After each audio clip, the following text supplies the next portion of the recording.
Mañanas en Libertad, con Luis del Pino.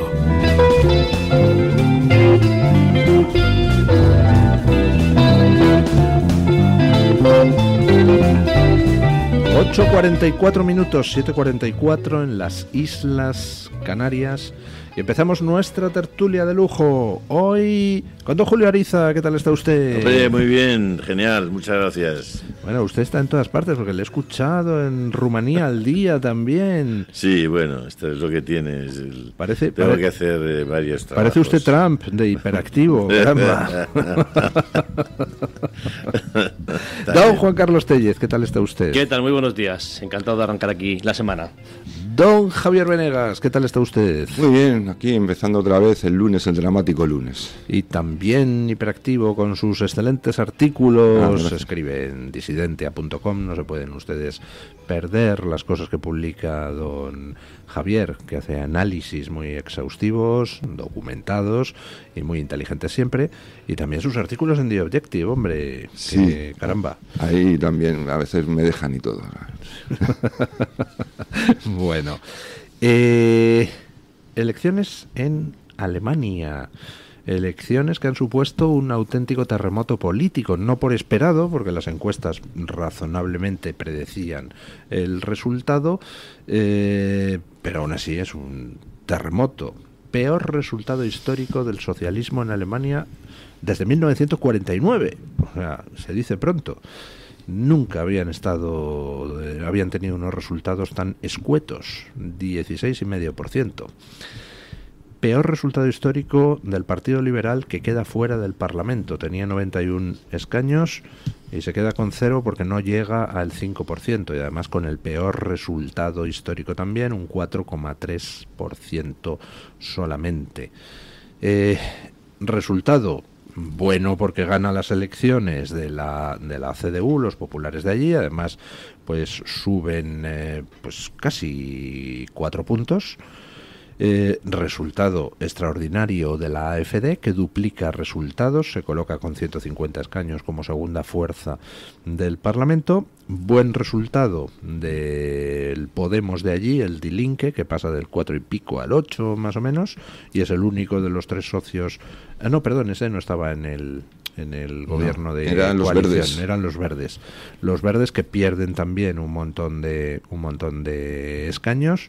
Bien. Y bueno, pues ahora queda un panorama donde pues la CDU dice que no va a pactar con la AfD, que sería una de las posibles combinaciones de gobierno, así que solo le queda la otra, pactar con los socialistas.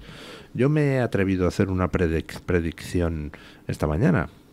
Habrá gobierno CDU-AfD, pero previamente habrá que escenificar la imposibilidad de encontrar un programa común entre la CDU y los socialistas, con lo cual se abrirá un periodo de negociación. Al final las negociaciones estallarán y finalmente habrá acuerdo CDU-AfD. ¿Coinciden ustedes?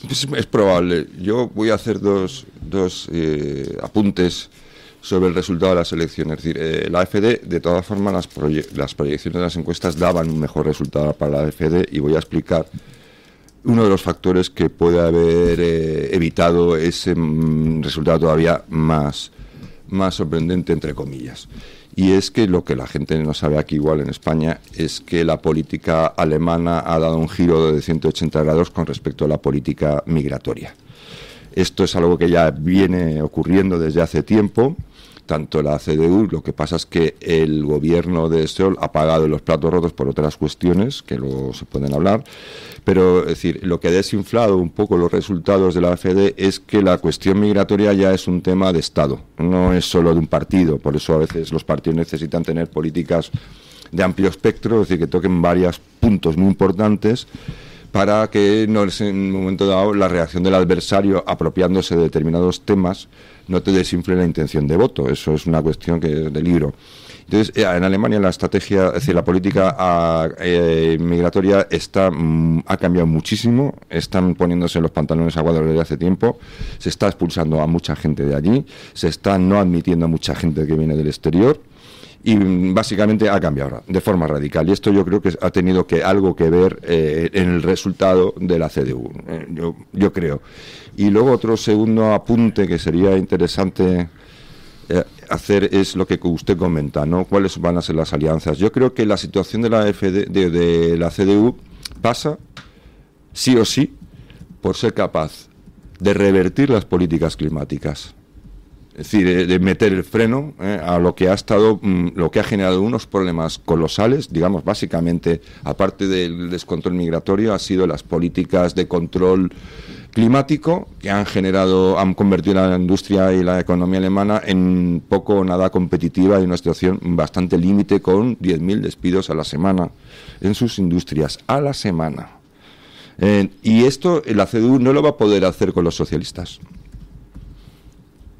Esto no lo van a poder pactar con los socialistas, porque se van a oponer, es decir, yo sospecho que se van a oponer y no van a permitir un giro que es necesario e imprescindible en Alemania, de ese giro también, igual que en la política migratoria, en las cuestiones de esta transición energética que ha convertido a Alemania en un paria, va a caminar a convertirlo en un paria, es decir, y que va a echar y está arruinando su industria. Ya la está arruinando el metalúrgica, es decir, todas las industrias pesadas y tradicionales alemanas, pero también la fundamental del automóvil, y todo lo que conlleva la del automóvil. El automóvil, alrededor de ella hay, desde la cuestión tributaria, es decir, una parte fundamental de la recaudación de un estado de bienestar como el alemán viene de ese tipo de industrias. Y la industria auxiliar, que es enorme y colosal. Entonces, bueno, pues yo creo que no van a poder hacer ese cambio con el SPD, y entonces pues puede ser que tengan que buscar otros socios para hacerlo, porque si no lo hacen, mueren, Yo creo que no le va a pasar como al SPD. Sí, yo estoy con Javier en que va a ser clave el tema de la agenda verde. Ahora que se han quitado un poquito a los verdes del gobierno, claro, el poder revertir esas políticas, porque las migratorias es verdad que ya se ha hecho el giro, mucho antes de ya el propio Scholz ya hizo el giro, y ahora lo van a continuar, y nadie va a levantar la voz. Van a hacer políticas parecidas a las que proponía FD, pero como lo van a hacer ellos, no van a levantar la voz. Va a ser clave esta agenda verde. Lo que no tengo tan claro es que vaya a terminar gobernando la CDU con AfD. Es que siempre hay un Partido Popular, para entendernos, ¿vale?, salvando a un Partido Socialista en sus peores momentos. Y creo que la caída tan abrupta desde el año 49, ¿no?, decíamos, de la izquierda, de la socialdemocracia alemana, van a ver las orejas al lobo, y creo que sí que pueden ceder a lo mejor un poquito en ese terreno de la agenda verde y mantenerse. Lo que no veo ni mucho menos es una legislatura completa de los dos partidos, pero no veo nada claro, por las declaraciones, por la propia política real que está pasando día a día desde antes de las elecciones. Luego cambia mucho con el resultado electoral, todo hay que decirlo, que gobierne la CDU con AfD. Yo creo que se llegará a un acuerdo. También el programa internacional sí que acelera o ralentiza las cosas. Ahora va todo muy rápido, y yo creo que sí puede haber un gobierno de gran coalición entre los dos. No lo veo un gobierno con un futuro de una legislatura completa, ni mucho menos, pero sí que pueden ir tirando con ese apaño y salvar una vez más el pescuezo a la socialdemocracia, y que se rearme. Pero hay una cosa que es importante, perdóname que te interrumpa, es que la socialdemocracia alemana no se ha sostenido solo en el SPD, también en la CDU. Claro, la propia CDU tiene ese cariz. Como una base socialdemócrata muy fuerte en los dos partidos. Y eso es lo que está en crisis, no solo en Alemania, sino en Europa. Sí, en Europa entera, desde luego. Que las cosas ya no pintan bien y ya no hay dinero para ese tipo de estado de bienestar. No hay gente. Hay que decidir. Niños, desde luego hay que decidir. No hay relevo generacional, envejecemos, no hay materias primas accesibles, no hay energía barata y abundante, no hay nada para sostener el invento, que precisamente me hace gracia porque es casi como un guiño de la historia, ¿no? El que los resultados del SPD se retrotraigan hasta, digamos, la posguerra. Justo en el momento en que empieza ese periodo de alternancia socialdemócrata más socialista con el SPD y menos socialista con la CDU, pero que básicamente ha sido un consenso socialdemócrata del estado de bienestar. Y esto en Europa es lo que van a tener que empezar a decir los gobernantes, ¿eh? Sí, se tienen que elegir. Don Julio, ¿habrá gobierno CDU-SPD o CDU-AfD? Pues no soy profeta ni hijo de profetas, pero me intuyo más una gran coalición en Alemania que Es decir, el caso austríaco es el caso de un país pequeño. No tiene los 80 millones de habitantes que tiene Alemania, ni la potencia económica que tiene Alemania, con el PIB más alto de Europa. Lo que pasa en Alemania es decisivo para la Comisión Europea. Pensar en que van a asumir en Europa los actuales comisionados o comisarios europeos un gobierno en Alemania con la AfD, con la distorsión que generaría eso a nivel europeo, una distorsión brutal, cuando esa AfD está siendo denostada prácticamente por todos, bueno, y además a unos niveles, hasta el comisario europeo, muy recientemente, no recuerdo su nombre, Thierry Breton. Thierry, ¿no?, el francés, dijo que si Alemania no sabía votar bien, que bueno, que la Comisión Europea tenía sus mecanismos para corregir eso. Vamos a ver si es verdad que la Comisión Europea tiene sus mecanismos para enviarle el mensaje a Merz de que ni se le ocurra pactar con la AfD, que yo creo que es, honradamente creo que es lo que va a pasar. Le pueden enseñar un mapa de Rumanía y le recuerdan lo que pasó allí. Tampoco tiene la Comisión Europea sabe negociar, ¿no? Sí, en ese sentido. Pero Alemania es Alemania, sí, no Rumanía. Hombre, vamos a ver, hay un ingrediente nuevo, que es el mensaje de Donald Trump, que inmediatamente ha dicho que gran día para Alemania. Es decir, y yo creo que eso lo ha dicho con una intención muy clara. Yo que sea un gran día para Alemania, ¿no? Por eso estuvo Vance allí, por eso Musk ha legitimado absolutamente a la AfD en todos sus mensajes. En fin, yo creo que lo que ocurre en Alemania va también a proyectarse sobre las relaciones de Europa con Estados Unidos. Ese es el puzzle que habrá que rearmar, ¿no? Sí, no, desde luego el discurso de Vance en Múnich la semana pasada, ¿no?, hace ya 10 días, sí que cambia un poquito ese aspecto y por el que sí que podría entrar, creo, la AfD. Pero yo también, si tengo que apostar, que no me gusta apostar y tampoco soy profeta, sí creo que puede haber ese gobierno de gran coalición, ¿eh? Lo he comentado antes en las noticias. A mí hay una cosa que me llama mucho la atención en Alemania por la diferencia con España, viendo los resultados de la distribución de voto por edades que daba ayer Deutsche Welle. Supongo yo que con encuestas a pie de urna o encuestas previas a las elecciones. En España, cuanto más joven es un elector, más probabilidad hay de que vote a Vox. De hecho, según las encuestas que está sacando, por ejemplo, 40DB para El País, en estos momentos Vox es la fuerza política preferida de los jóvenes entre 18 y 24 años, pero con una diferencia abismal, o sea, duplicando al PSOE y triplicando al PP. Sin embargo, en Alemania, curiosamente, el voto de AfD es mayor cuanto más viejo es el elector, cuanto más mayor es el elector. Y no alcanzo a entender por qué esa inversión, es decir, por qué en España la derecha soberanista es el voto joven, el voto naciente, mientras que en Alemania... Yo creo que puede haber una explicación. ¿Cuál? Si miramos el mapa electoral de Alemania, veremos que el voto de la AfD se concentra en el este. En la Alemania, lo que antiguamente fue la Alemania democrática comunista, sí, del este, ¿no? ¿Y qué ocurre ahí? Pues que quienes están votando a AfD seguramente sean los que se liberaron en su momento del comunismo y los que vivieron la reunificación o gente muy cercana al proceso de reunificación, que se sienten traicionados por el devenir del propio país al que volvieron a unificarse. ¿Por qué digo esto? Porque a pesar de los ingentes esfuerzos que ha hecho Alemania a lo largo de todo este tiempo desde la reunificación, hay una diferencia sustancial entre el nivel de vida de un alemán que vive en el oeste y un nivel de vida de un alemán que vive en el este.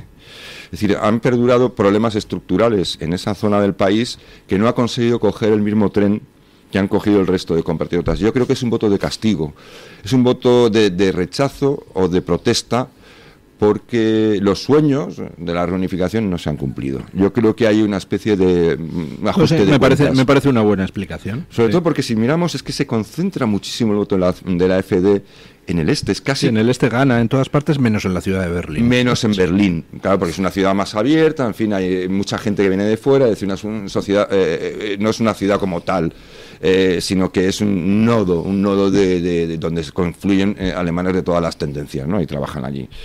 Y entonces ese es tan brutal es tan brutal que casi parece que vuelve a haber un muro, ¿no? El muro de Berlín se ha vuelto a levantar en la intención de voto en Alemania. Y yo creo que estas personas que son boomers, por así decirlo, serán los boomers alemanes, pues han vivido con amargura al final de un país que pensaban que iban a engancharse ellos como sus compatriotas del oeste al tren del progreso y del bienestar, y no lo han conseguido. Hay mucho más paro, hay mucha menos industrialización, hay mucho menos empleo, hay más inseguridad. Y encima ven que las ayudas sociales van no a levantar a Alemania del Este, sino a pagar una inmigración descontrolada. Claro, es decir, además sufren mucho. Es decir, además hay que tener en cuenta, por ejemplo, que Alemania del Este, la parte de Alemania del Este, que no es que exista, también está en la zona de los países bálticos, es decir, ese muro que hay, digamos, muy cercano a Rusia, y que ha vivido también una guerra híbrida de inmigración, promovida por Putin. Es decir, Putin ha utilizado la inmigración a través de Bielorrusia. Sí, eso, con la ayuda de Lukashenko. Sí, y bueno, yo creo que Alemania está partida en dos. Y eso se ha expresado muy claramente en las elecciones. Y eso es un problema grave, ¿eh? Bueno, pausa publicitaria y continuamos. El Toro TV también es Radio Libertad. Cítricos y Delicias le lleva hasta su casa las mejores naranjas, sus famosas naranjas gourmet de Orihuela, mandarinas, pomelos, limones, directamente de la huerta a su mesa, sin pasar por cámaras frigoríficas y con todo su sabor, además de otras delicias con las que podrá completar sus cajas. Información y pedidos en cítricosydelicias.com o llamando al teléfono 966 288 008. Llega un momento en la vida en el que dejas de hacer lo que deberías para empezar a ser tú. Es entonces cuando empiezas a elegir. Alegría de vivir cuando estás cerca de mí. El Pozo 1954. Elige lo que te emociona. Escápate de Madrid. Ven al restaurante El Torreón en la cima del Monte del Pardo. Las mejores carnes y pescados desde 40 euros, vino incluido. Carne picaña brasileña y lomo de buey auténticos. Disfruta de su famosa paella con langosta y de grandes vinos y licores en sus amplísimos salones climatizados y terrazas. Cocina abierta de 11 de la mañana a 1 de la noche. Parque infantil, gran parking. Restaurante El Torreón. Naturaleza a 10 minutos de Madrid. Reservas en restauranteeltorreón.com. Tu voz, tu libertad, tu radio. Radio Libertad. En Madrid se pide jamón del bueno, el jamón más premiado del mundo, Jamón Beer. Busca los jamones, embutidos y carnes 100% ibéricas de Beer en nuestras tiendas y restaurantes y disfruta de una auténtica experiencia ibérica Beer. Te esperamos en el Centro Comercial Palacio de Hielo, en la calle Princesa 3 o en el exclusivo espacio Beer en la calle Fuencarral 20. Y si te toca viajar, te esperamos en nuestra tienda de Barajas. Descubre el sabor 100% ibérico con nuestros jamones, paletas y embutidos, los más premiados del mundo.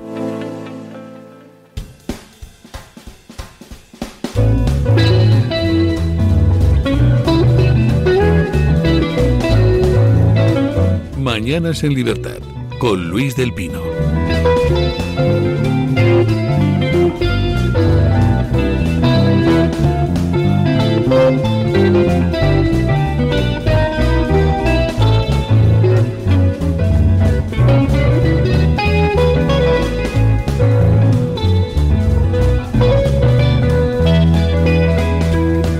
Bueno, acabo de ver un meme en Twitter que me llama la atención. Hoy es 24 de febrero de 2025. El Papa Francisco, que parece ser que está pues enormemente grave y todo el mundo más o menos espera que muera de un momento a otro, fue elegido el 13 de marzo de 2013, así que hoy su papado cumple 11 años, 11 meses y 11 días. Curioso. Y mi madre cumpliría años también. Es el ¿Ah, sí? cumpleaños de mi madre, que ya falleció. Para mí es un día también especial. Bueno, hoy van los líderes europeos, Sánchez incluido, a Kiev a manifestar a Zelensky el apoyo de Europa. No sé, aprovecharán para explicarle por qué le compran a Putin gas como si no hubiera un mañana para que Putin compre las armas con las que mata a los ucranianos que Zelensky envía al frente, o no. no le van a explicar eso? Tengo la duda. Se lo preguntará Zelensky. Oye, ¿se puede saber por qué estáis financiando al enemigo mientras fingís que me apoyáis? Porque yo creo que al final llevamos 3 años con una guerra donde si desde el principio se hubiera apoyado seriamente a Ucrania, pues a lo mejor efectivamente Ucrania podía haber ganado la guerra, pero desde luego 3 años de guerra donde estás financiando a Putin, pues no veo de qué manera puede Ucrania ganar, sinceramente. Y yo no entiendo nada de lo que está pasando desde hace 3 años en este país. Claro. ¿Ustedes creen que va a explicar la Unión Europea a Zelensky qué piensan hacer con el gas ruso o no? No, yo lo primero que creo es que estoy ya cansadillo de que hay temas de los que no se puede hablar simplemente. No puedes expresar tu opinión en libertad porque hay una corriente dominante de información y de opinión que prácticamente excluye a cualquiera que pueda introducir ni siquiera un matiz en esa corriente de opinión. Con lo cual, yo estoy cansado. Pero yo aquí en estos micrófonos le dejo de decir lo que quiera. Usted sí, porque usted es un hombre generoso y temeroso del Señor. Pero lo que sí le digo es que esa situación en Europa, en el tema el conflicto Ucrania-Rusia, ha consistido en que los europeos no puedan tener acceso a una información de verdad suficiente, veraz, completa. No ha sido posible porque se impuso una forma de ver el asunto y todos los demás quedan excluidos o acusados directamente de colaboracionistas con el régimen de Putin, ¿no? Bueno, con lo cual, pues en esas circunstancias es muy difícil. El día que podamos tener toda la información de lo que ha ocurrido de verdad en Ucrania, el día que tengamos toda la información de lo que ocurrió en esas conversaciones de Estambul y sepamos por qué los americanos y el señor Johnson haciendo de recadero,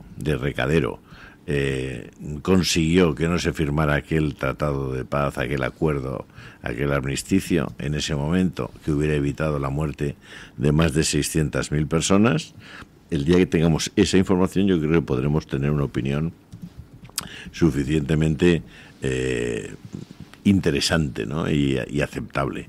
Mientras tanto no. Pero tenemos bastante información. O sea, yo con la información que tengo hoy en día, pues lo digo, Europa ha estado actuando como cómplice objetivo de Putin.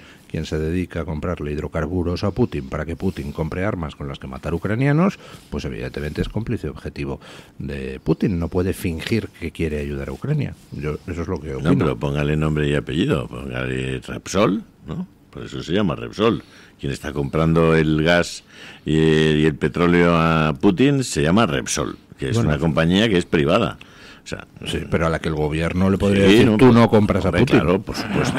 Como le he dicho a Telefónica, pon tú a este presidente. O sea, hay que decir que el gobierno tiene un nivel de incidencia en las empresas, bueno, pues que el siguiente gobierno tendrá que aprovechar también, ¿no? Ya que se ha impuesto que las empresas grandes en España y las empresas del IBEX, de sectores regulados, sea el gobierno quien pone y quita a los presidentes y a los directivos. Pues nada, ya sabrá el siguiente gobierno lo que tiene que hacer con los directivos y los presidentes de esas compañías. Pero vamos, que ha sido Repsol o ha sido Naturgy los que han establecido esos acuerdos de compra y los que han estado pagando al gobierno ruso, bueno, pues que la gente lo tiene que saber. Es decir, y los accionistas de Repsol también lo tienen que saber. Es decir, que aquí, hombre, habrá más de un cómplice, ¿no? Puede haber muchos, ¿no?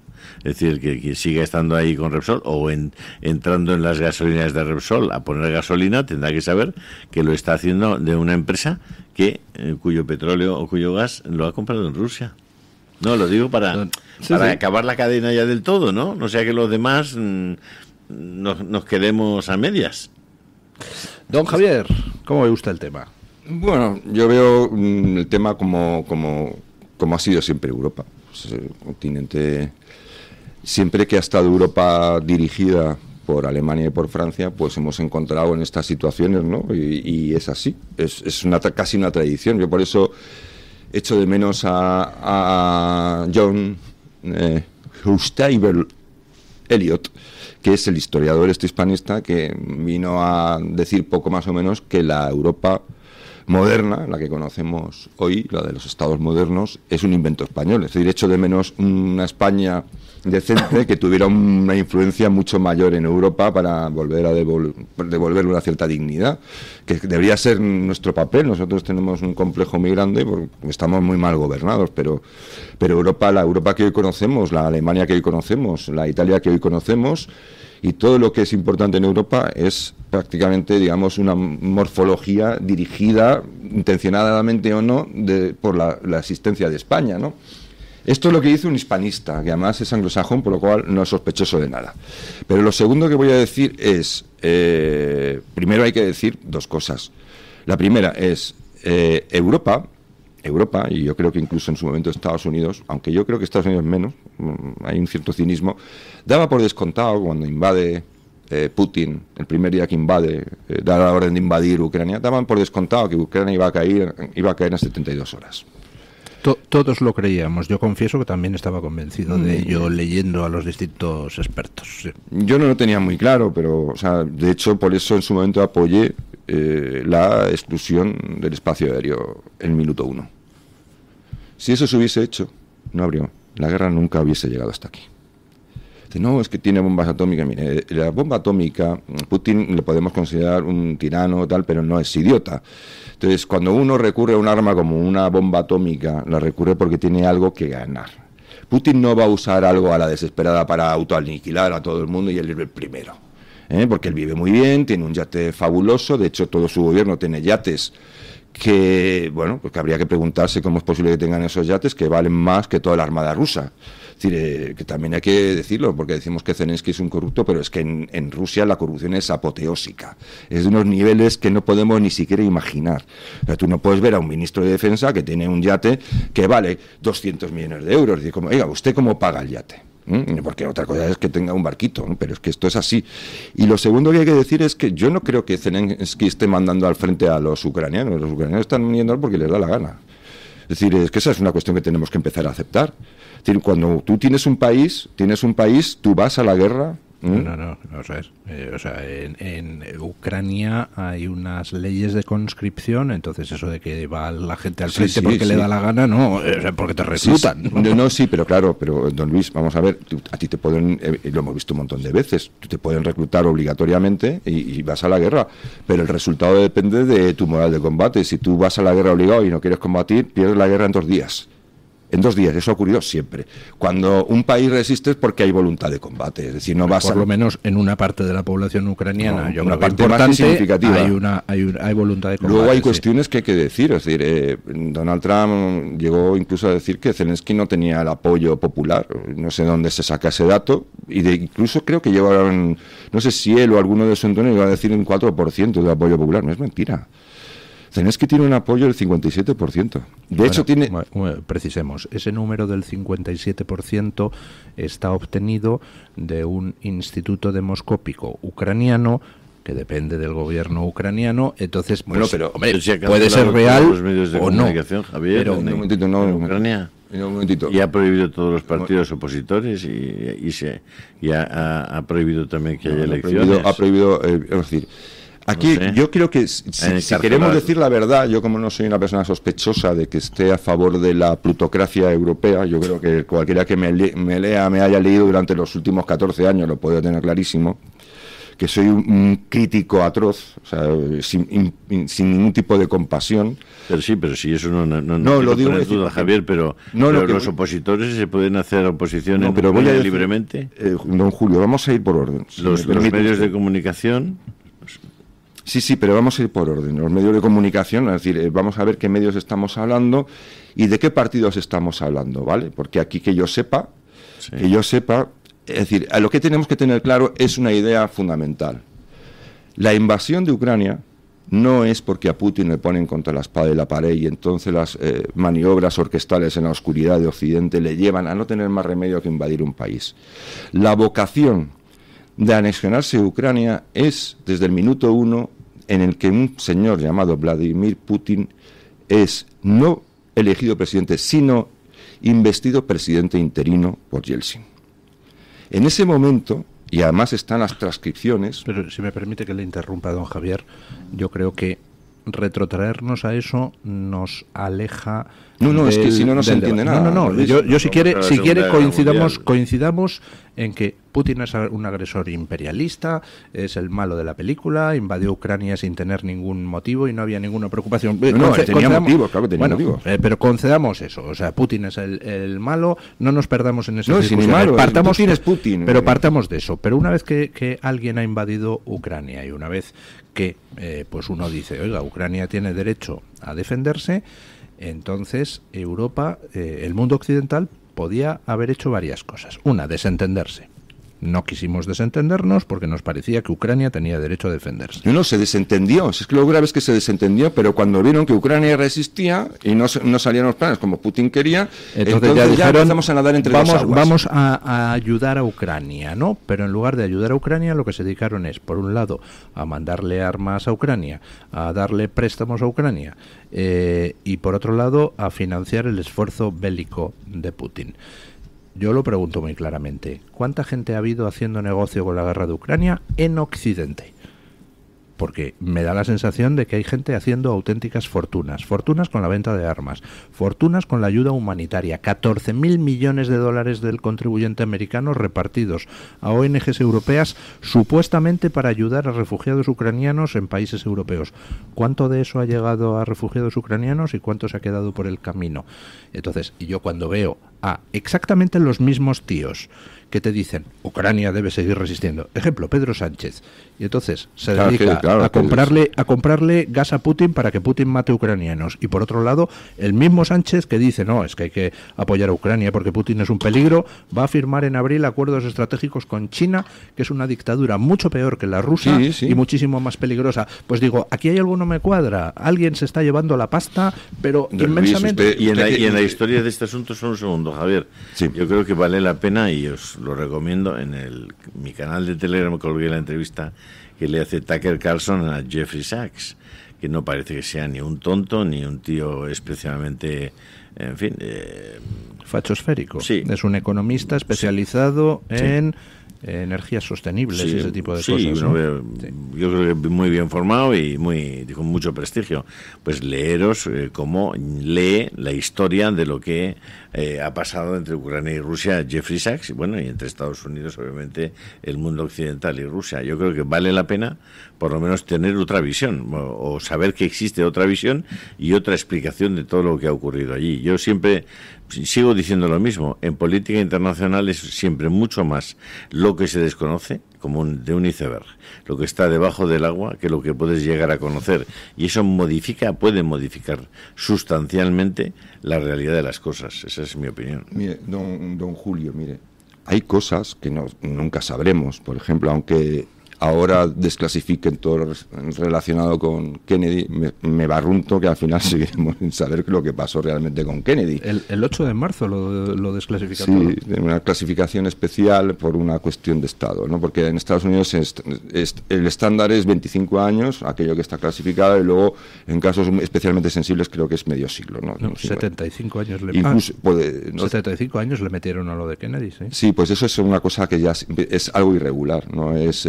aunque también existen excepciones incluso para desclasificar algo antes de tiempo si es menester, ¿no? Por alguna cuestión muy grave. Porque poco sentido tiene clasificar algo 75 años, me parece. Ya, me tendrá que usted que explicar. Pero fíjese, don Julio, lo que parece que es de coña, que es algo tal, es una virtud, porque hay una ley en Estados Unidos que obliga a que las conversaciones de sus jefes de gobierno con jefes de gobierno extranjeros estén todas grabadas si son telefónicas o transcritas si son presenciales, en los memcoms que llaman, los telcoms, por ejemplo. Y usted puede saber perfectamente ahora, porque ya se ha desclasificado, qué es lo que empieza a ir mal en Rusia desde el momento en que Yeltsin, incluso antes. Usted ya puede saber lo que hay, porque ahí nadie va a mentir. Es decir, son las transcripciones de las conversaciones entre Gorbachev y el presidente de turno, Clinton y el presidente Yeltsin, y Clinton y el presidente Putin luego. Entonces, eso es una ventaja que no tenemos nosotros, porque aquí no sabemos nada, no sabemos qué ha ocurrido con el Sáhara, nunca sabemos nada, pero allí sí. Llega un momento en que dice, bueno, ahora ya sabemos lo que pasó entre Clinton y Putin. Está transcrito, están sus horas y horas de conversaciones, están de la A a la Z, o sea, literales. Pero cuando ya da igual conocerlo. No, a lo que voy es que tú puedes saber un poco por qué ocurren cosas cuando empiezas a tener ya documentación. Años después, ¿no? No, pero sí. Ahora mismo no lo sabemos. Es decir, ahora realmente no. Pero no, Julio, sí, lo que quiero decir es que usted puede saber, las cosas no ocurren por casualidad, las cosas ocurren porque tienen una trayectoria en la que van ocurriendo una serie de cosas. Por ejemplo, si tú lees todas esas transcripciones que yo tengo y que son muy interesantes, que son cientos y cientos de páginas, te das cuenta, por ejemplo, de que el plan de Putin era anexionarse Ucrania sin pegar un solo tiro. Es decir, ese era el plan. El plan original era anexionarse Ucrania sin pegar un solo tiro. Ocurren cosas, y como estamos viendo, que al final pues van llevando la situación. El plan A era no pegar un tiro y el plan B al final es la invasión. Uno puede entender, es decir, no puedes decir, no, es que ha habido, me acuerdo cuando a Angela Merkel la llamaban aprendiz de bruja, porque es que según algunos medios era Angela Merkel la que había planeado la invasión de Ucrania, una cosa como completamente delirante, ¿no? Alemania, para empezar, no tenía ni ejército, prácticamente, ¿no? Entonces, lo que tenemos que entender es que el punto que quiere don Luis es saber la hipocresía que tenemos, ¿no? Ese doble juego moral, ¿no? De hacer negocios por un lado y pegarnos golpes en el pecho para defender la democracia en Ucrania. Yo estoy completamente de acuerdo con él. Es una auténtica ruindad, por decirlo, o sea, es mezquindad, ¿no? Entonces, ni hemos estado con Ucrania cuando debíamos estar, que era en el minuto 1, que todo el mundo se dio la vuelta y dijo, ya está amortizada Ucrania, ya le han dado boleto. Y luego, cuando el resto de ucranianos, pues como por salvar la cara y no demostrar lo vergonzosos y lo cobardes que somos, nuestros dirigentes van ahí como los primeros en la línea de fuego, ¿no? Y que es una falsedad. Se ha dado, en el fondo, a pesar de lo que diga Donald Trump, se ha dado muy poco dinero para la ayuda bélica de Ucrania. En el cómputo de una guerra de estas dimensiones y del tiempo que lleva, son cantidades ridículas para lo que es una guerra total en un territorio tan grande como Ucrania. Una guerra de esas no puede costar menos de 2 o 3 billones de euros el sostenimiento de una guerra de esa envergadura, que es lo que le está costando más o menos a Rusia, 1 billón y pico por ahora. Entonces, a Ucrania le hemos dado, los que más le han dado han sido, a pesar de lo que dijo Trump, los europeos. Un momento, defina dar, porque los europeos hemos dado ayuda financiera que es préstamo, y se lo hemos dado además apalancado con el dinero incautado al Banco Central ruso que está depositado en términos Bruselas. objetivos, la ayuda financiera, habló de ayuda financiera de tanto Estados Unidos como de Europa, es mayor la europea. ¿Vale? En los términos que se considera. Eso es préstamo, no es ayuda. Bueno, un préstamo que tiene unas condiciones muy excepcionales, se considera una cierta ayuda. Aquí cuando te dan un préstamo el ICO, lo tienes que devolver, pero lo llaman ayuda. Vamos a dejarlo ahí. Ha proporcionado mayor soporte financiero, si quiere lo decimos así, Europa que Estados Unidos. Porque hay una cuestión que tienen que saber también los oyentes. Cuando se dice que el dinero ha desaparecido, no es exactamente así. Lo que ha ocurrido es algo muy distinto, que tiene que ver precisamente con esa hipocresía y esa ruindad. Hay muchas partidas en Estados Unidos aprobadas en su día por Biden, por la administración Biden y por el propio Congreso en partidas excepcionales que le llaman, ¿no?, de ayudas excepcionales, que han sido aprobadas, han sido firmadas, están ahí en la casilla de salida, pero nunca se han hecho efectivas. Cuando ha llegado el momento de que la burocracia americana dijera, ¡hala, venga, aquí tenéis dinero!, la burocracia americana ha dicho no. Ahí está parado. Entonces, no es que haya desaparecido el dinero porque es un sumidero de corrupción Ucrania, es que la primera vergüenza... No, si yo lo que creo que es un sumidero de corrupción es Occidente. Es decir, del dinero que ha dado Estados Unidos, que son 177.000 millones de dólares computados por el CSIS, un think tank progre, de ese dinero hay directamente mucho que no iba destinado a Ucrania. Por ejemplo, 3.000 millones para aumentar la capacidad de la industria militar estadounidense, 20 y pico mil millones para aumentar el estacionamiento de tropas estadounidenses en Europa fuera de Ucrania.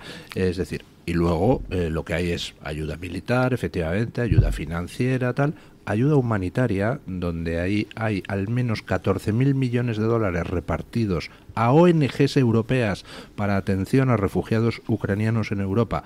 Y yo me pregunto cuánto dinero ha llegado al pobre refugiado ucraniano y cuántos han quedado por el camino las ONGs intermediarias. Es decir, yo no estoy acusando a Ucrania de corrupción. No, yo acuso a Occidente. No, si no lo digo por usted, digo porque a veces dicen, no, es que hemos mandado 300.000 millones, ya llegan a decir 400.000 millones. Eso es mentir como un bellaco, eso no es verdad. Y usted lo sabe, lo sabemos. Es decir, los que estamos un poco informados, pues sabemos que no es cierto.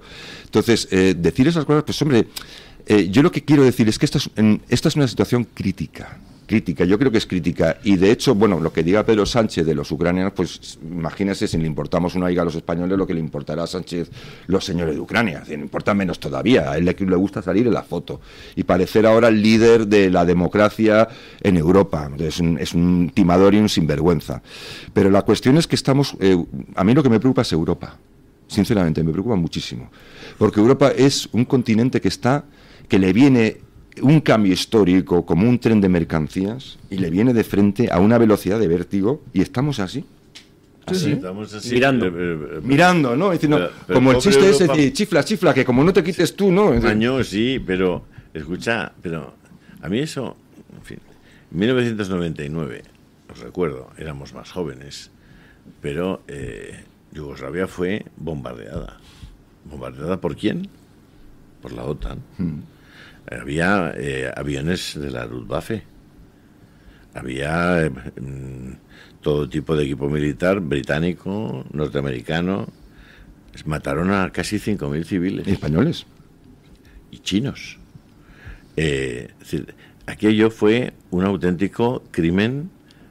Por cierto, la OTAN ataca a Yugoslavia sin permiso, que en ese momento se jugaba con el recurso de decir, oye, el Consejo de Seguridad de Naciones Unidas había aprobado el bombardeo. Pues no, señor.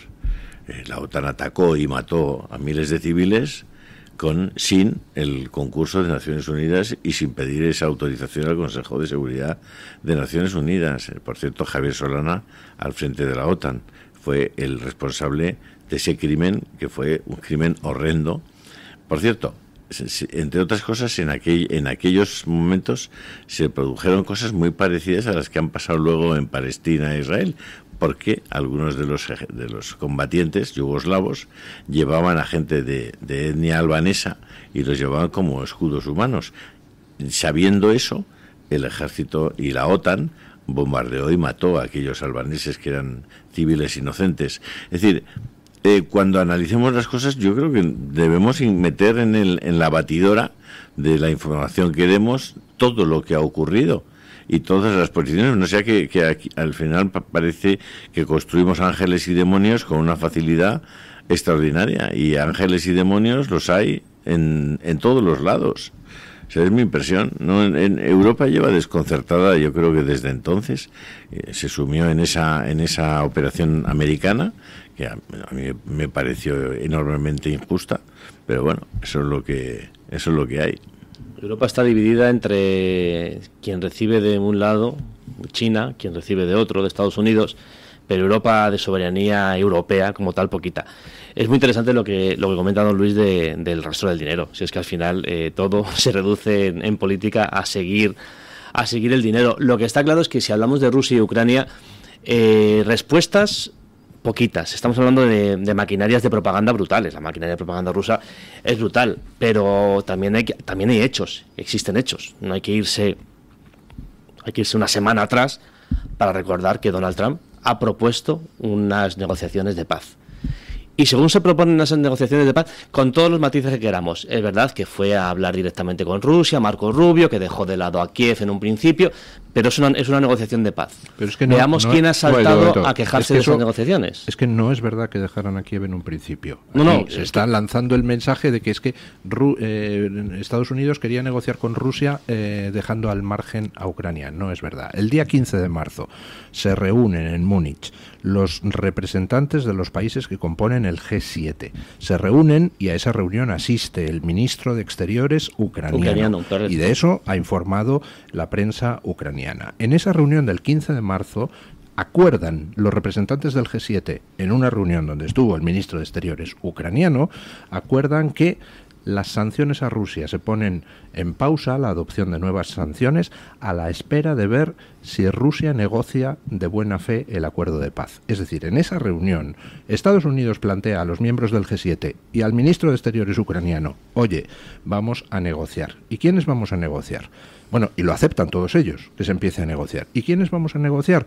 Pues para ver quiénes iban a negociar, no hay más que ver una cosa, que es que acaba esa reunión y Zelensky se pone a preparar su viaje a Arabia Saudí, donde se iban a celebrar las negociaciones. Sí, que luego da marcha atrás y se da la vuelta. Y de eso informaron los medios ucranianos. Ojo, informaron diciendo que iba a Arabia Saudí para discutir asuntos bilaterales con Arabia Saudí. Y dice, vaya, hombre, coincidiendo con la visita. En Estambul Zelensky había dado en lo que ya el tratado de paz. Entonces, y después, cuando ya tenía preparado el viaje a Arabia Saudí, entonces empieza todo aquello de, no, Europa tiene que estar en la mesa de negociaciones. Y entonces Zelensky da marcha atrás.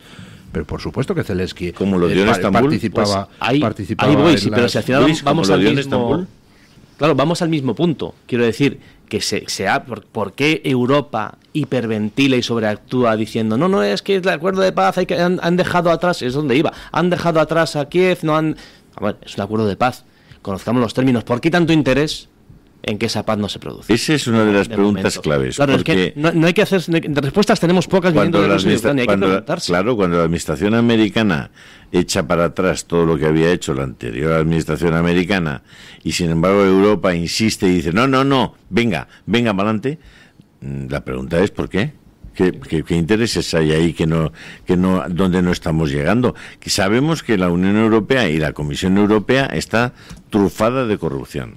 O sea, lo más reciente es que el comisario de Justicia Reinders estaba comprando 2.000 euros de lotería cada día en una gasolinera durante 2 años con dinero en efectivo, a ver si le tocaba, no sé si le habrá tocado o no, pero que el comisario de Justicia se gastara 2.000 euros diarios en lotería en efectivo en una gasolinera, hombre, el de justicia. Luego estamos hablando de los lobbies marroquíes, del lobby chino, del lobby de Qatar. Oye, ¿habrá alguien haciendo lobby por Europa, en Europa? De las bolsas de dinero del Mundial de Fútbol, de muchos asuntos, pero creo que por eso hay que hacerse esa pregunta, ¿por qué interesa? ¿Por qué de repente, cuando se propone un inicio de acuerdo de paz, todo el mundo salta? ¿Por qué la Europa de la paz, del pacifismo, por qué hemos escuchado a diputados españoles, de repente, lo comentaba el otro día aquí en la tertulia, Cayetana Álvarez de Toledo, una foto con los legionarios, habrá que estar preparados? A ver, ¿a dónde vamos? ¿A dónde quieres llevar a mis hijos, Cayetana? Quiero decir, vamos a hacernos esas preguntas que son pertinentes, creo que son pertinentes. Respuestas pocas porque hablamos de 2 maquinarias de propaganda brutales, pero creo que habría que hacerse esas preguntas. ¿Por qué interesa que no sea tan rápido el proceso de paz? No, es que Trump llega como un elefante a una cacharrería y deja de lado... Bueno, vamos a ver si deja de lado a Kiev o no. Vamos a esperar a los puntos del acuerdo de paz. Por lo pronto, ya están celebrando las reuniones correspondientes entre el enviado de Trump y Kiev para los detalles del acuerdo de paz. Claro. Entonces, a mí hay una cosa que... yo entiendo que hay gente que dice es que Trump es un bestia y Trump dice cosas de Zelensky que no son ciertas. Por ejemplo, lo del apoyo del 4%, yo no me creo que esté en el 57, pero tampoco me creo que esté en el 4.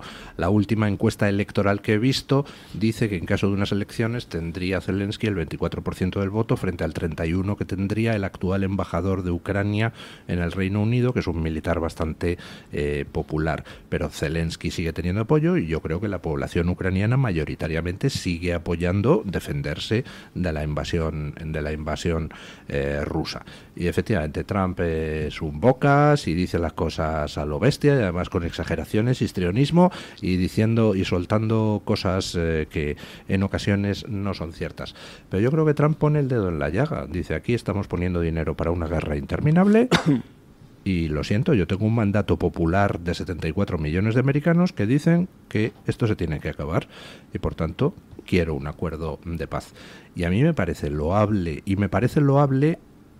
porque es que no veo alternativa. Es decir, si yo creo ahí, usted lo ha visto, porque yo, como nos cruzamos a veces en Twitter, vemos que estamos leyendo cosas que estamos leyendo lo mismo. Neil Ferguson hace una serie de observaciones. No es tanto el hecho de que tú te sientes a negociar lo que fuere, sino el planteamiento estratégico inicial en el que estás partiendo. Es decir, yo creo que eso es lo que ha levantado bastantes suspicacias. Y no es solo en la Europa de los Macron, en las von der Leyen. Ojo, en los países bálticos, que son gente que yo creo que no es muy sospechosa de ser plutocrática de la Europa, de la Unión Europea tradicional. Bueno, en los países bálticos hay plutócratas y progres, sí, como en todas partes, pero a nivel de población, y además hay encuestas que lo reflejan, están muy preocupados. Es decir, el pueblo, no estoy hablando de los políticos, de los politiques, sino de la gente, el común que vive allí, tiene otra visión muy distinta que en la nuestra, por ejemplo, ¿no? Tiene una visión de un inmediato peligro, de una sensación de verdadero peligro. ¿Por qué? ¿Por qué? Porque sí. Porque tiene el convencimiento de decir que si la negociación con Putin transige, y no es una negociación que de verdad le plantea a Putin el hecho de que va a tener, que es una negociación a cara de perro, que va a tener costes altos para a Rusia la paz, porque debe tener unos costes para Rusia esa paz. No puede ser que Rusia se quede con lo que ha invadido y tal y cual y lo dejamos aquí en tablas. Esto no puede ser, porque eso sí que es un riesgo moral. Va a ser un riesgo moral, y esto es lo que los países bálticos, especialmente Polonia, pero no solo por Donald Tusk, que me parece un sinvergüenza, sino por el PiS, que es el partido que estaba antes, y los propios generales polacos consideran un peligro alarmante lo de que Putin tenga unas negociaciones, digamos, demasiado favorables, porque es un incentivo y dentro de 4 o 5 años podría intentar otra cosa. Yo desconozco cuáles van a ser los términos que al final se acuerden, pero lo que se ha filtrado básicamente es que lo que Putin conseguiría sería volver al estado previo a la invasión. Es decir, las zonas ocupadas de facto por Rusia quedarían en poder de Rusia y Ucrania no entraría. Es decir, que se quedarían con el Donbass y Crimea. La situación exactamente previa a la invasión. Entonces, si a mí alguien me viene a decir, no, eso sería humillante y sería ceder ante Putin, entonces habría que preguntar, un momento, ¿me está usted entonces diciendo que en 2014, en la primera invasión, que fue cuando se llegó a esto, es decir, ni Ucrania estaba en la OTAN y Rusia tenía de facto controlado eso era inaceptable, pero sin embargo lo aceptamos, pero ahora porque Trump se lo propone a Rusia, volver a esa misma situación que Obama dejó? A mí lo que me preocupa, don Luis, ¿sabe usted lo que me preocupa? ¿El qué? Es decir, esto es como me recuerda cuando Nixon consiguió empezar a ponerle punto y final a la guerra de Vietnam, ¿no? Negoció a cara de perro y lo consiguió. Y estoy convencido de que la paz que consiguió Nixon, si él hubiese seguido en el gobierno, no con el Gate, este famoso, ¿no? Watergate, pues seguramente los que habían firmado, de los malos, por decirlo así, los del norte, ¿no? Del Vietnam del norte, los que habían firmado ese armisticio, no hubiesen tenido la tentación de seguir adelante con la guerra, porque sabía que Nixon, que había negociado con mucha inteligencia, iba a recurrir a la fuerza en cuanto estos tíos vulneraran el acuerdo. No le iba a temblar el pulso. Pero cuando Nixon desapareció, ¿qué ocurrió? Directamente entraron y se acabó Vietnam. Es decir, ya no había nadie que les impusiera respeto y tal. Quiero decir con esto, y es verdad que alguien lo ha dicho, yo creo que, y yo soy uno de ellos, que Trump tiene 4 años, pero luego no va a estar. Entonces, es muy importante que en estos momentos lo que se consiga con Rusia sea de verdad algo muy firme y con una clara vocación de continuidad, porque Putin es un jugador de largo plazo. Está usted diciendo que lo que quiere Ucrania son unas garantías sólidas y duraderas que no desaparezcan cuando Trump desaparezca de la Casa Blanca. Pues me parece bastante lógico. Porque sí, el precedente de los acuerdos de Potsdam, decía don Julio, los de Estambul, pero los de Estambul son acuerdos firmados con una pistola en la cabeza, literalmente. En cambio los de Potsdam, que son los importantes, los que establecen las garantías de no solo de Estados Unidos, sino de Europa en general, y a Rusia y a Ucrania, los dos, se les dice... Pero esos han algo... caído, esos están papel mojado. Es decir, y si eso es papel mojado... ¿Y Minsk qué es? ¿Papel mojado? ¿Y los acuerdos después de la Segunda Guerra Mundial? ¿Y después de la constitución de la propia OTAN, en la que se le garantiza a Rusia que nunca la OTAN se extenderá más allá de ciertas ¿Cuáles acuerdos, No lo sé, pero míreselo porque hay unas conversaciones muy... No, yo tengo el acuerdo ese de la reunión, el memorándum de esas negociaciones, donde aparece la firma de Putin y no figura absolutamente nada de eso. Es cierto que hubo insinuaciones al principio preliminares por parte de la República Federal Alemana y del entonces secretario de Estado de Exteriores norteamericano, que en una aproximación para que no pusieran impedimento a la reunificación de Alemania, se sugirió que igual era posible, pero cuando llegaron ambos representantes a la Casa Blanca y dijeron eso, la respuesta del entonces presidente fue decir que, bueno, no voy a reproducir las palabras exactas porque son tacos, diciendo no, de ninguna de las maneras, ahora que están en nuestra boca, en la boca del lobo, no vamos a aflojar.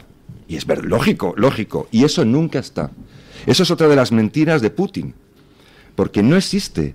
No creo que sean solo de Putin, sinceramente.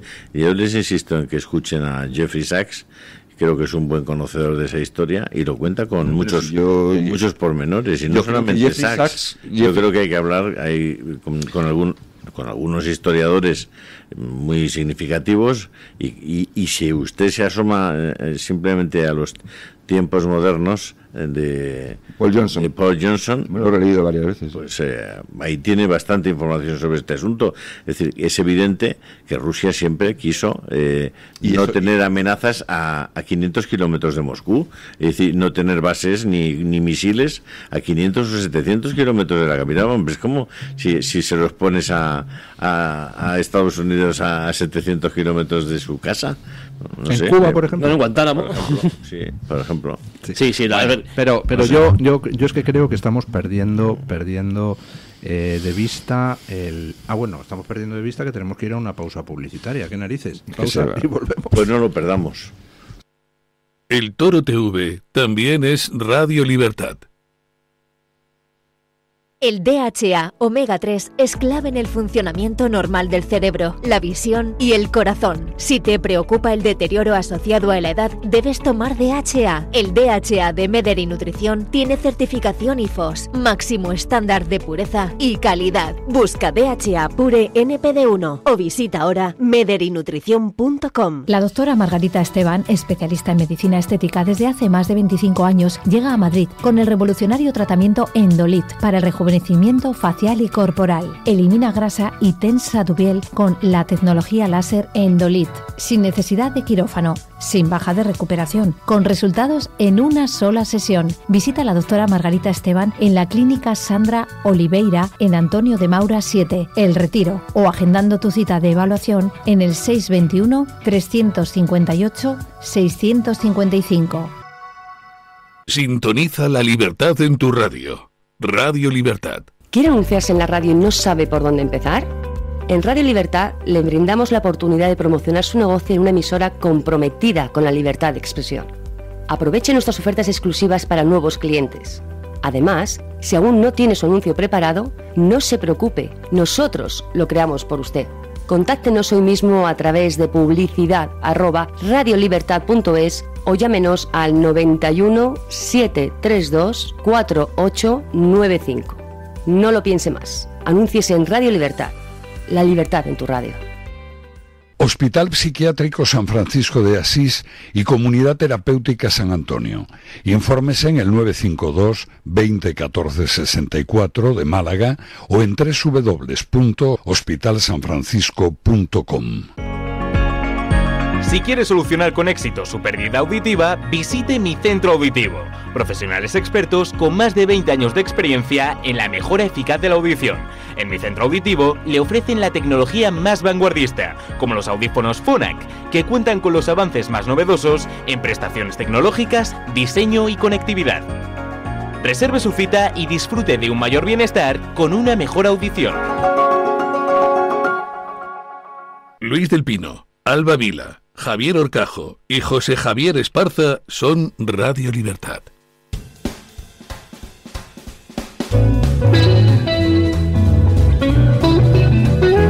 Mañanas en Libertad, con Luis del Pino.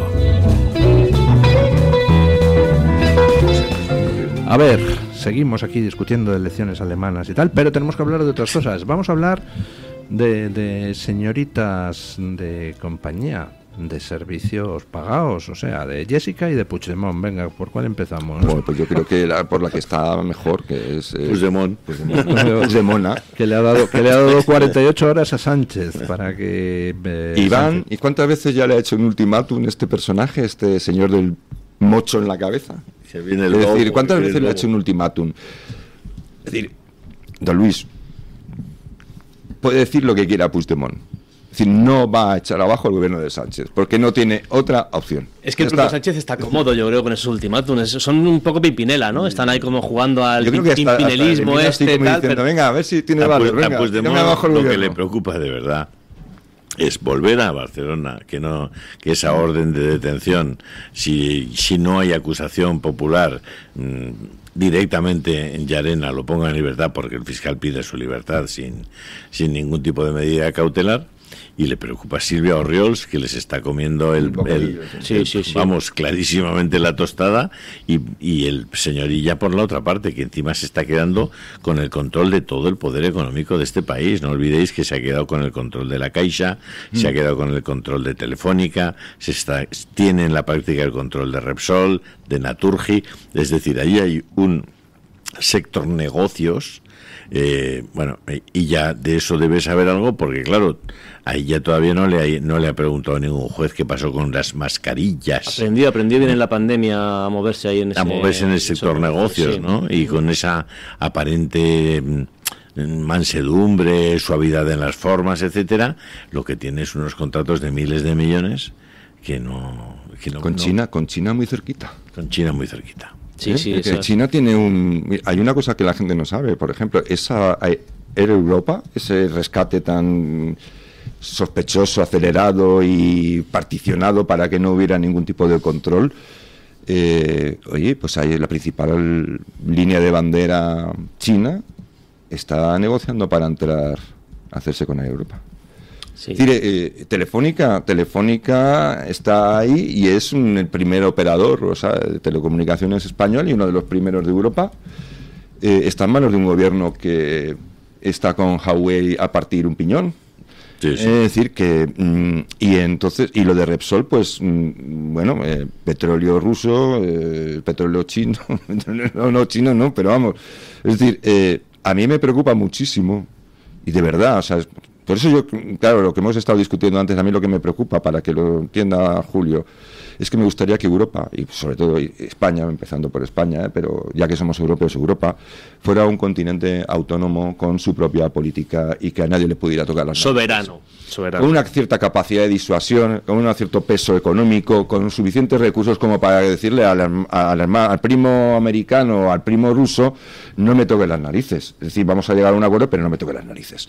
Entonces, eso sería lo que deberíamos trabajar, porque si no nos va a ir muy mal. Ahora, en España nos va peor que a nadie. Nos va peor que a nadie. Este es el caballo de Troya de la Unión Europea, de China en la Unión Europea, España. Porque Pedro Sánchez le conviene, porque Pedro Sánchez sabe que los chinos no son gente que le hagan ascos. Los otros son más hipócritas, pero de vez en cuando te pueden pillar. Pero China no hace ningún asco a la corrupción. Ninguno. Para ellos la corrupción es poder agudo. El hecho, como decía don Julio, comprar o meter dinerito es muy fácil.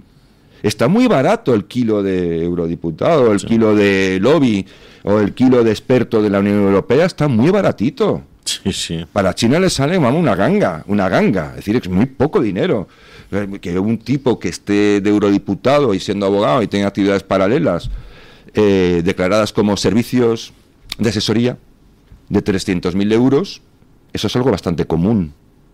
Pero no me diréis que para controlar todo un continente, todos los recursos de ese continente y todas las empresas de ese continente y convertirlo en la ruta de la seda 2 al servicio del mayor gloria de Xi Jinping, oye, por 300.000 euros el que está tirado, ¿no?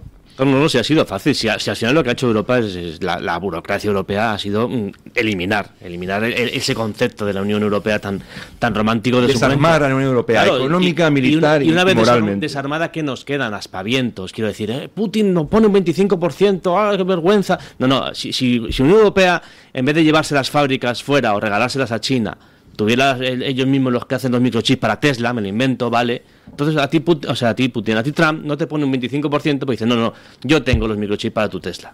Ya está, pero España parte de la Unión Europea, y la Unión Europea lo que ha hecho ha sido ir cargándose toda esa industria, ir cargándose toda esos cimientos que tenía de algo de Europa. La tenemos, pero la tenemos y va a ser China. Claro, se lo ha dado a China en este caso, con lo cual la Unión Europea, ¿a qué le queda? Pues ser un actor intermedio, vivir a base de aspavientos y seguir intentar esta burocracia horrible que se ha formado en Bruselas y seguir intentar trincando de lo que pueda. Y volviendo al asunto de Puigdemont y Pedro Sánchez, ellos son dos expertos en eso.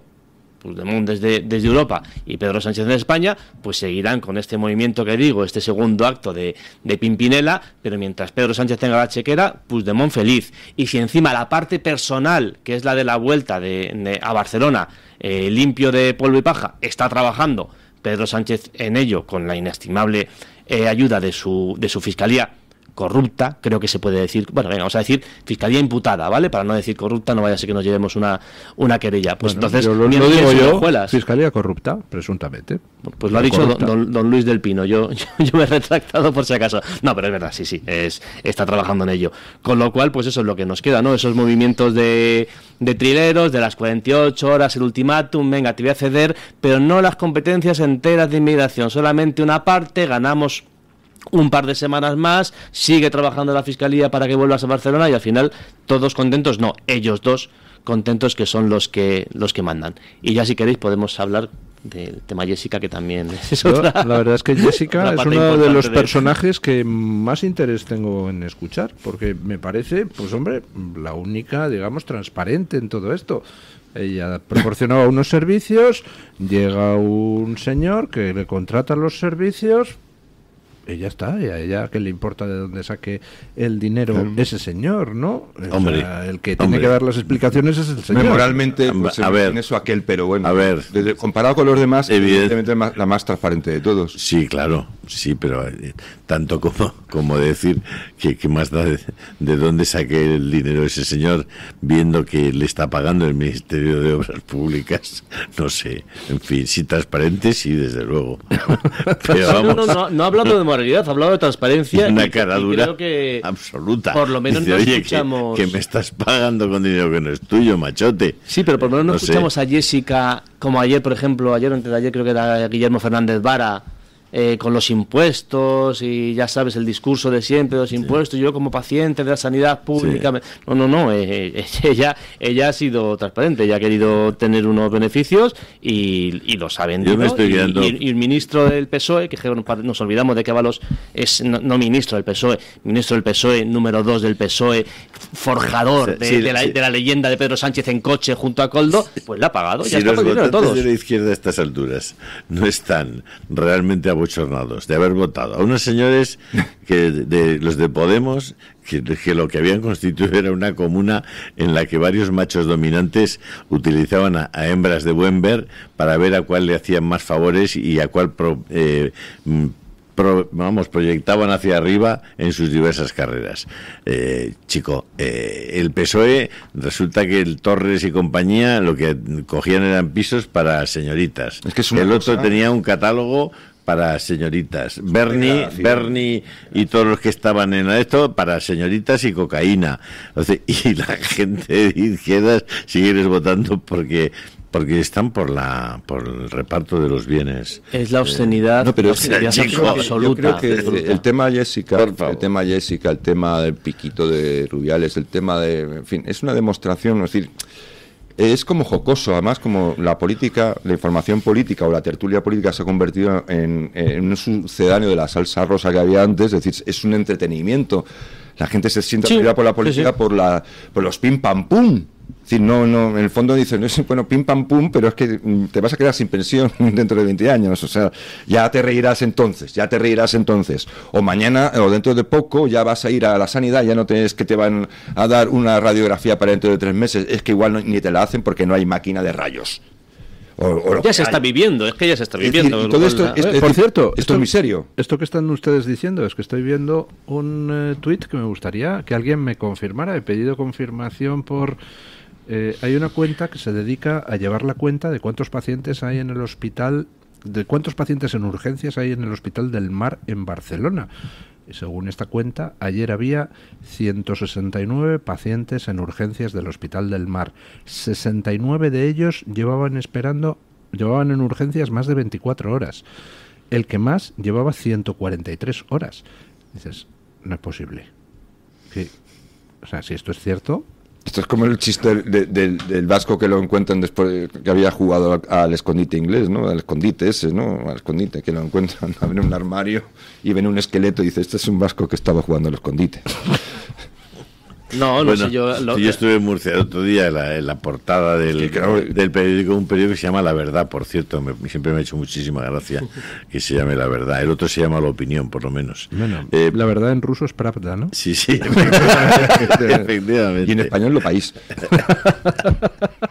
Pero es que la titular era que había unas listas de espera en la sanidad murciana. Brutal. Que dices, oye, pero esto no es posible. O sea, no es posible que no estemos hablando solo de esto.